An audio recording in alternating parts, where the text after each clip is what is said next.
नमस्कार दोस्तों, स्वागत है आप सभी का आपके YouTube channel GK tricks journey पर। दोस्तों, साइंस की इस सीरीज में आज का हमारा टॉपिक बायोलॉजी है, जो कि यूके ट्रिपल एससी के वन दौरों का भर्ती हेतु बहुत महत्वपूर्ण है। तो आइए शुरू करते हैं क्वेश्चन नंबर 1 से। क्वेश्चन नंबर 1 है हमारा, पैलियो वनस्पति के अंतर्गत अध्ययन करते हैं जंतु जीवाश्म का, शैवाल का, फफूंदी का, इनमें से कोई नहीं। तो दोस्तों, इसका हमारा सही आंसर हो जाएगा हमारा इनमें से कोई नहीं। आइए जानते हैं इसका सही आंसर।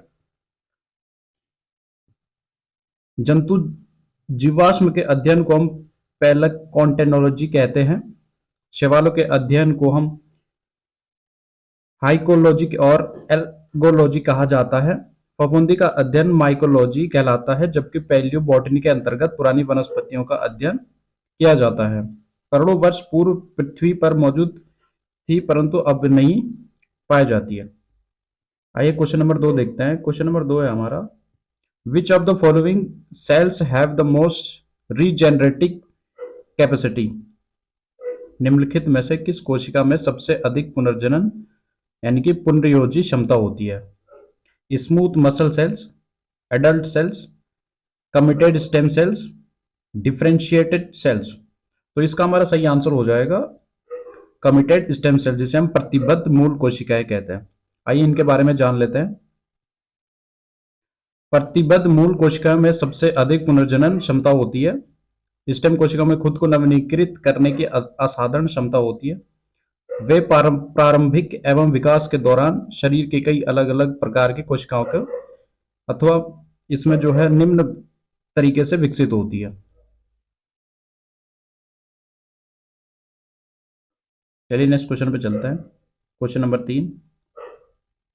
क्वेश्चन नंबर 3 है हमारा, the chemical name of vitamin C. Vitamin C का रासायनिक नाम क्या है। Citric acid, ascorbic acid, acetic acid, tartaric acid. तो इसका हमारा सही आंसर हो जाएगा एस्कॉर्बिक एसिड। आइए इसके बारे में डिटेल में जान लेते हैं। विटामिन सी या एल एस्कॉर्बिक अम्ल मानव एवं विभिन्न अन्य पशु प्रजातियों के लिए अत्यंत आवश्यक पोषक तत्व है। यह विटामिन के रूप में कार्य करता है। कई प्रकार की उपापचयी अभिक्रिया हेतु एस्कॉर्बिक सभी पदार्थों, पादपों व पशुओं में आवश्यक होता है। क्वेश्चन नंबर 4 देखते हैं। Proteins are made of. प्रोटीन के तत्व होते हैं nucleic acids, fatty acids, amino acids, sugars acid. तो इसका हमारा सही आंसर हो जाएगा एमिनो एसिड।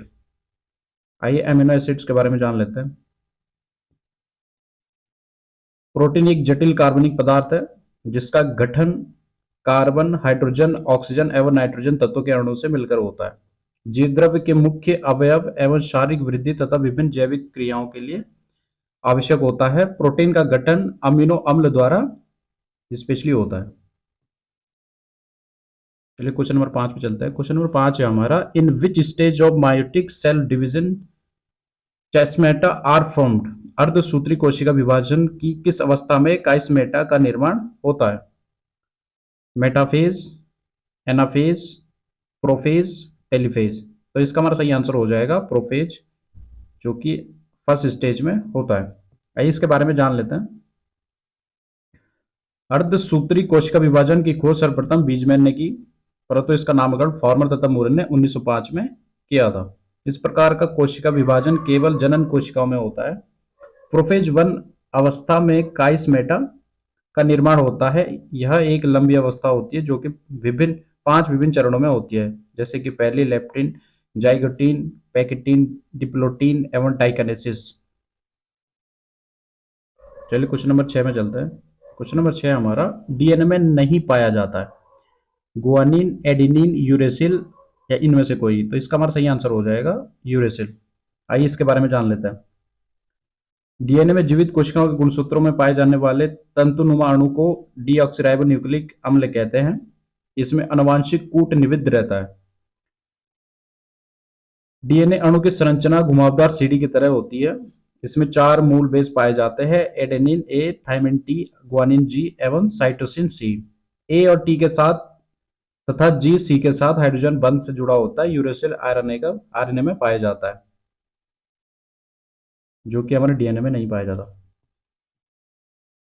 क्वेश्चन नंबर 7 है हमारा। क्वेश्चन नंबर 7 कह रहा है मानव शरीर की कोशिकाओं में पाए जाने वाले गुणसूत्र जोड़ों क्रोमोसोम्स पेयर्स की संख्या है 21, 22, 23, 24। तो इसका हमारा सही आंसर हो जाएगा 23। जैसा कि यहाँ पे कहा गया है मानव जाति में 23 जोड़े अर्थात 46 गुणसूत्र होते हैं। इसमें 22 जोड़ियों के गुण सूत्र स्त्रियों पुरुषों में समान और एक जोड़ीदार के समजात होते हैं। इन जोड़ियों को क्रमशः ऑटोसोम्स तथा हिट्रोसोम्स एवं एलोसोम्स कहा जाता है। क्वेश्चन नंबर 8 है हमारा मनुष्य की एक कोशिका में गुणसूत्र होते हैं 20 जोड़, 23 जोड़, 24 जोड़, 26 जोड़। तो इसका हमारा सही आंसर हो जाएगा 23 जोड़। आइए इसके बारे में जान लेते हैं डिटेल में। मनुष्य में गुणसूत्र की संख्या 46 होती है। मनुष्य एक लिंग जीवी है और प्रत्येक संतान को समजात गुणसूत्रों की प्रत्येक जोड़ी का एक गुणसूत्र अंडाणु के द्वारा माता से तथा दूसरा शुक्राणु के द्वारा पिता से प्राप्त होता है। शुक्र जनन में अर्धसूत्री विभाजन द्वारा दो प्रकार के शुक्राणु बनते हैं। आधे वे जिनमें 23वीं जोड़ी का एक्स गुणसूत्र हो जाता है अर्थात 22 प्लस एक्स, और आधे जिनमें 23वीं जोड़ी में वाई गुणसूत्र जाता है जो कि 22 प्लस वाई। नार्य में एक समान के गुणसूत्र अर्थात 22 प्लस एक्स तथा 22 प्लस वाई वाले अंडाणु में पाए जाते हैं। निषेचन के समय यदि अंडाणु गुणसूत्र वाले शुक्राणु से मिलता है तो यह युग्मनज 23वीं जोड़ी जो कि XXX होगी और इससे बनने वाले संतान लड़की होगी।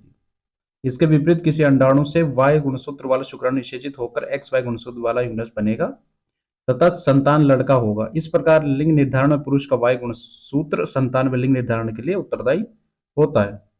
चलिए क्वेश्चन नंबर 9 में चलते हैं। क्वेश्चन नंबर 9 कह रहा है हमारा स्वस्थ मनुष्य का रक्तचाप जिसे हम सिस्टोलिक व डायस्टोलिक कहते हैं होता है 120 मिमी व 80 मिमी, 101 मिमी व 110 मिमी, 90 मिमी व 60 मिमी, 85 मिमी व 55 मिमी। तो इसका हमारा सही आंसर हो जाए 120 मिलीमीटर व 80 मिलीमीटर, जिसे मिमी के रूप में दर्शाते हैं। चलिए क्वेश्चन नंबर 10 पे चलते हैं। क्वेश्चन नंबर 10 है हमारा निम्न में से किस में विटामिन सी की मात्रा सर्वाधिक होती है? गाजर, अमरूद, आम, संतरा। तो इसका हमारा सही आंसर हो जाएगा संतरा। आइए जानते कैसे। विटामिन सी जल में विलय होता है जिसका रासायनिक नाम एस्कॉर्बिक एसिड जो कि C6H8O6 होता है। इसकी कमी से स्कर्वी नामक रोग हो जाता है। विटामिन सी आंवला में सर्वाधिक पाया जाता है।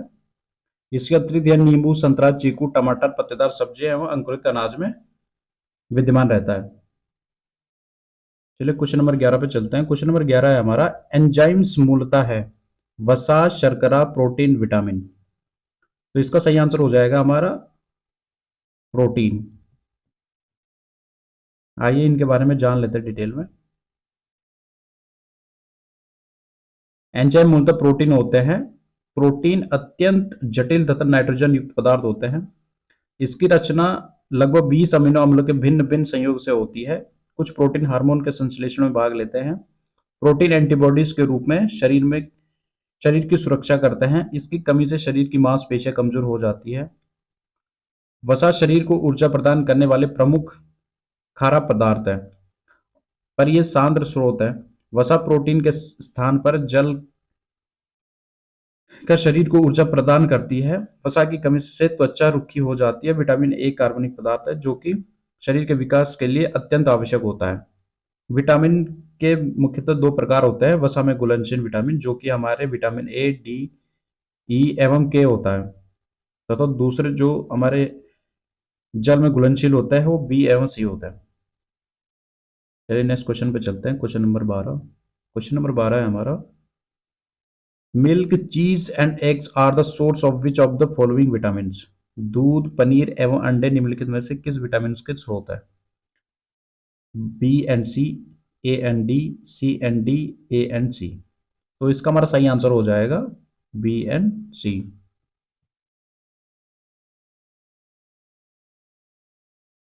क्वेश्चन नंबर 13 है हमारा what is the chemical name of vitamin ए।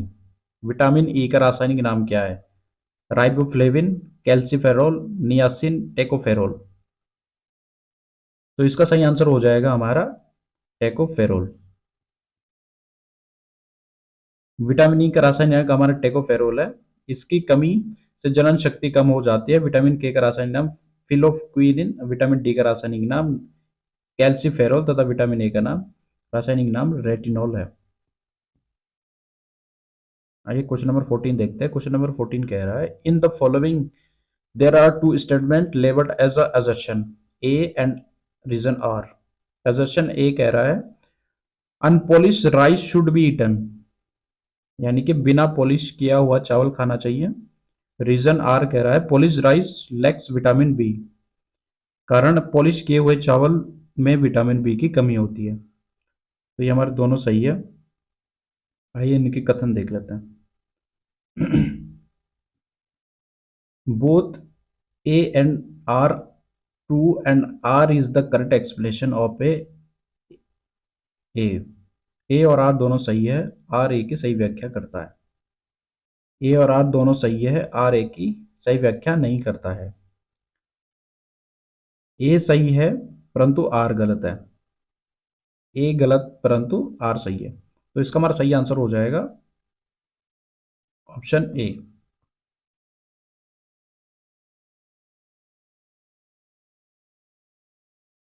चलिए नेक्स्ट क्वेश्चन पे चलते हैं। Question number 15। क्वेश्चन नंबर 15 है हमारा, विच of the following macromolecules is protein. निम्नलिखित में से कौन बृहद एक प्रोटीन है? Glycogen, keratin, cholesterol, chitin. तो इसका हमारा सही आंसर हो जाएगा किरेटिन, जो है हमारा बृहद अणु है। रसायन विज्ञान में बृहद अणु उन्हें कहा जाता है जिसमें अक्सर बहुत सारे छोटे छोटे अणु बनकर जुड़ने से निर्मित होता है। किरेटिन एक बृहद अणु प्रोटीन है जो कि जिम्नाटिक्स वाले लोग अधिकतर सेवन करते हैं।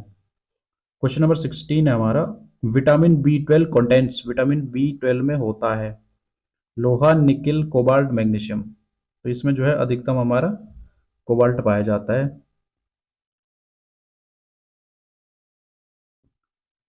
क्वेश्चन नंबर 17 है हमारा, गोल्डन राइस एक जीएमओ फसल है जो संश्लेषित करती है विटामिन ए, सुनहरा वर्णक, बायोटॉक्सिन, इंसुलिन। तो इसका हमारा सही आंसर हो जाएगा विटामिन ए। गोल्डन राइस एक जीएमओ फसल है जो विटामिन ए को संश्लेषित करती है। यह आनुवांशिक रूप से संशोधित बायोफोर्टिफाइड फसल है। इसमें बीटा कैरोटीन का उत्पन्न करने वाले एंजाइम को जेनेटिक माध्यम से संश्लेषित किया जाता है। आइए क्वेश्चन नंबर 18 पे देखते हैं। क्वेश्चन नंबर 18 है हमारा, विच of the following is a water soluble vitamin. निम्न में से कौन सा विटामिन जल में घुलनशील है? Vitamin A, vitamin B, vitamin D, vitamin E. तो इसका हमारा सही आंसर हो जाएगा विटामिन बी, जो है हमारा बी एंड सी वाटर में सोल्यूबल है। जल में घुलनशील विटामिन बी एंड सी वसा या कार्बनिक घोलकों में विटामिन ए, डी, ई के घुलनशील विटामिन है।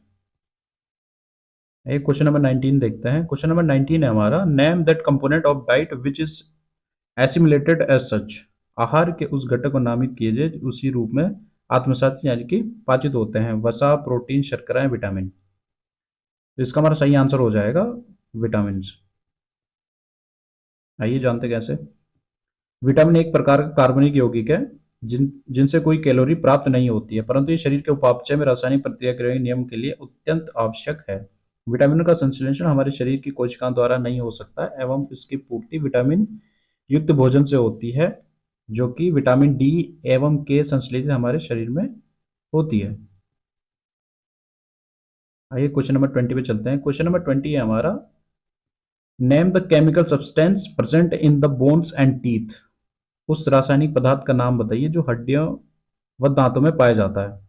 Calcium sulphate, calcium phosphate, calcium chloride, calcium boride.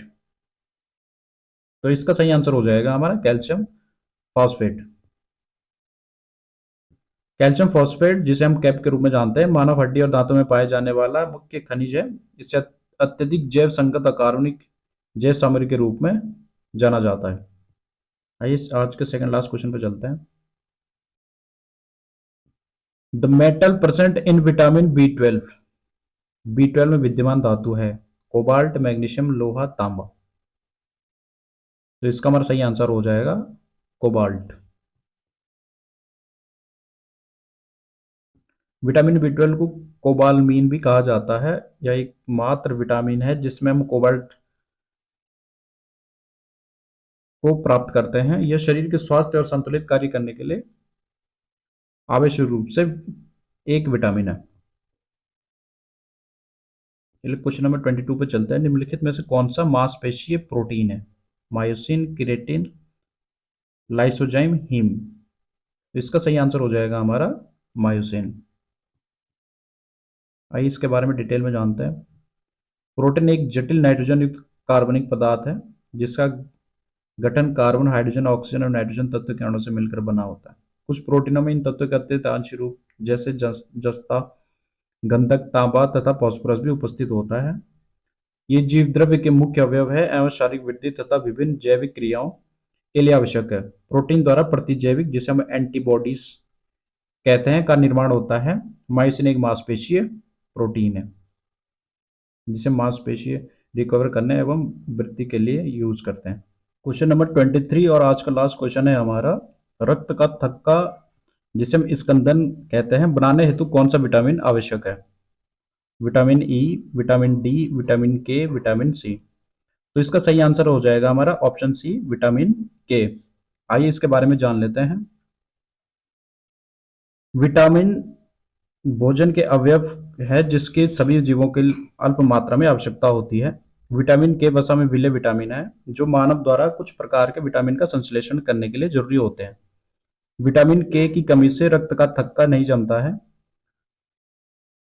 तथा विटामिन के का रासायनिक नाम फिलोक्विनोन। विटामिन का आविष्कार फंक ने 1912 में किया था। विटामिन के जीवाणु द्वारा हमारे कोलन में संश्लेषित होता है, वहां इसका अवशोषण भी कोलिन के द्वारा ही होता है। तो दोस्तों ये थे आज के हमारे 23 क्वेश्चन। क्लास में बने रहने के लिए आप सभी का बहुत बहुत धन्यवाद। इसी तरह आने वाली समस्त क्लास में बने रहने के लिए आप मेरे YouTube channel GK tricks journey को सब्सक्राइब कीजिए तथा बेल आइकन को टैप जरूर कीजिए ताकि आने वाली सभी नोटिफिकेशन आपको जल्दी मिल सके। धन्यवाद दोस्तों।